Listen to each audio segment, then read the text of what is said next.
For longer than I want to admit, I thought I understood market structure. I could look at a chart and identify highs and lows.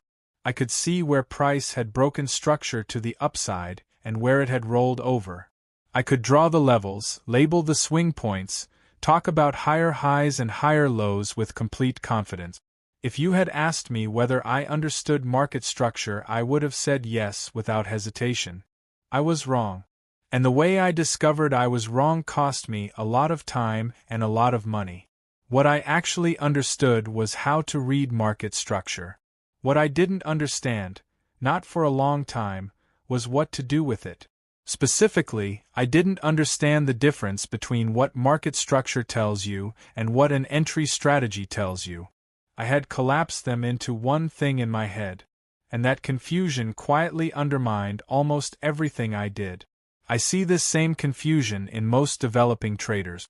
It's one of the most common and most costly mistakes in trading, and almost nobody talks about it directly.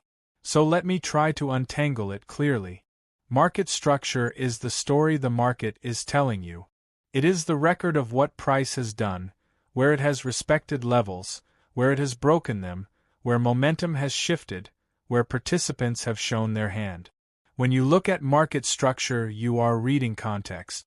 You are answering the question, what is this market doing right now, and what does that suggest about the environment I'm operating in? Is this market trending?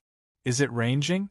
Is it at a significant level where previous behavior suggests a reaction is likely? Is momentum expanding or contracting?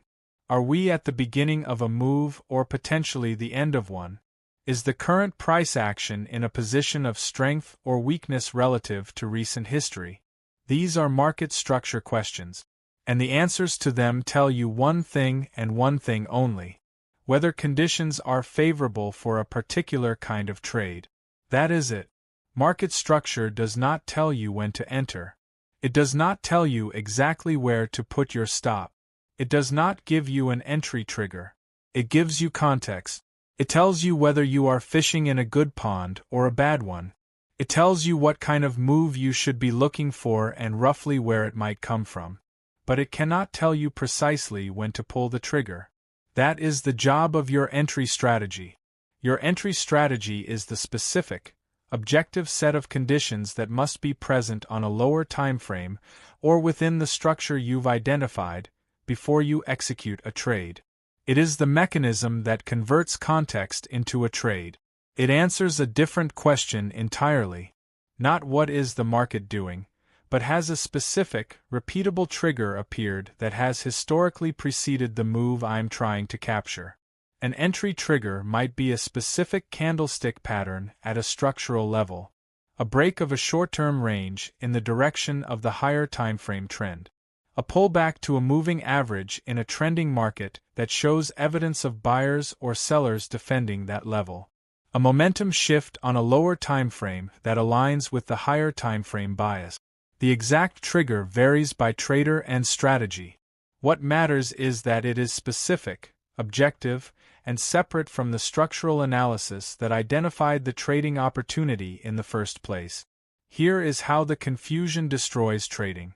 A trader does their market structure analysis. They identify that the market is in an uptrend, that price has pulled back to a significant level, and that this zone is a reasonable area to look for buying opportunities. They are right. The analysis is sound. The context is good.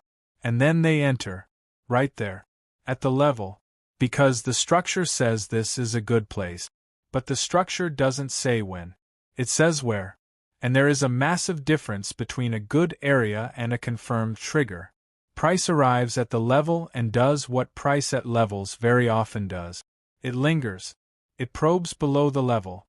It shakes out the traders who entered because the level looked good on the higher time frame. Then it rallies. But the trader who entered based on structure alone has already been stopped out. They got the direction right. They identified the correct level. And they still lost the trade because they confused market context with an entry signal. The flip side of this is equally damaging.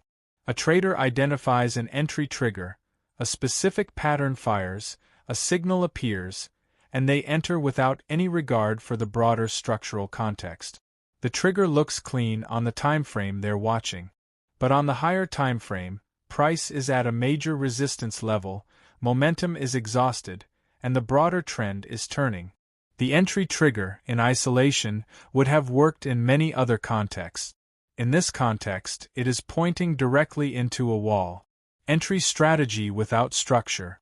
Structure without entry strategy. Both of them alone produce inconsistent, confusing results. And when results are inconsistent and confusing, traders do what traders always do.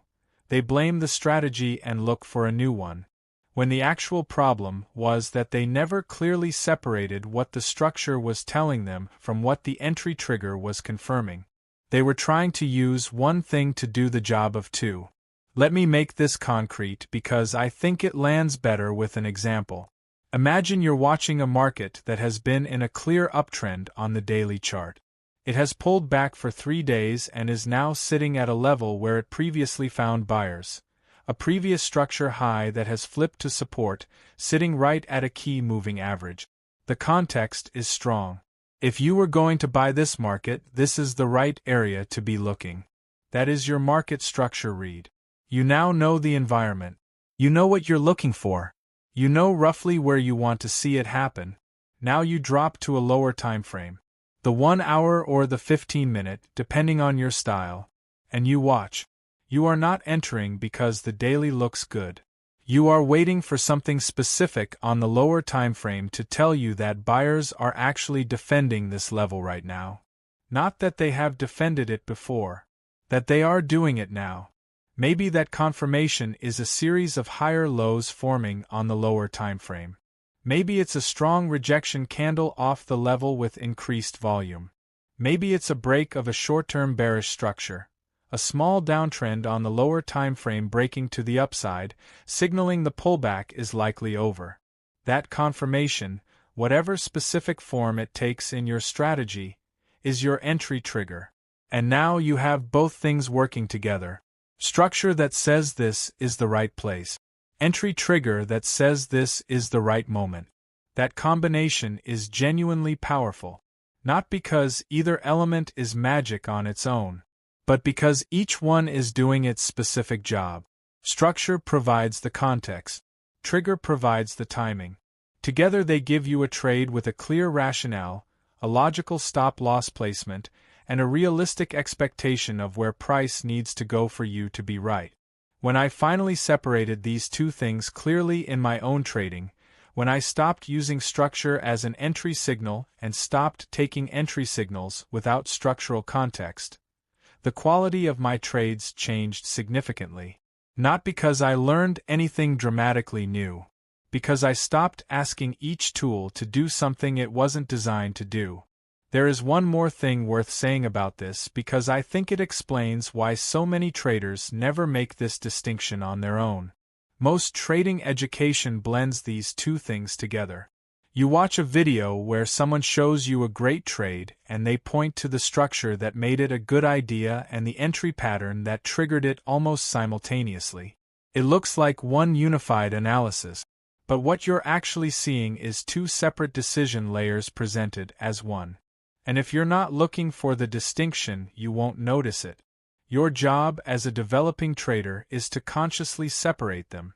When you are doing your higher timeframe analysis, you are in context mode. You are reading the story. You are deciding whether this is a market and a location worth paying attention to. You are not looking for entries. You are asking, is this somewhere I should even be fishing? When conditions say yes, when structure tells you the environment is favorable, you shift into trigger mode. Now you have one job. Wait for your specific, predefined entry signal to appear. Not a signal that sort of looks like it. Not a signal that you could argue qualifies if you tilt your head slightly. Your signal. The one you defined when you weren't in front of a moving chart and your emotions weren't involved. When both layers align, context says yes, trigger confirms, you take the trade. When only one layer is present, you don't. No matter how strong the structure looks, no matter how clean the entry trigger appears in isolation. That discipline, keeping those two layers separate and requiring both before acting, is what turns good analysis into good trading. Most traders have one of them. Very few consistently apply both. Start separating them. You'll immediately see a clarity in your decision-making that wasn't there before. Not because the market got simpler, because you stopped asking one question when you needed to be asking two.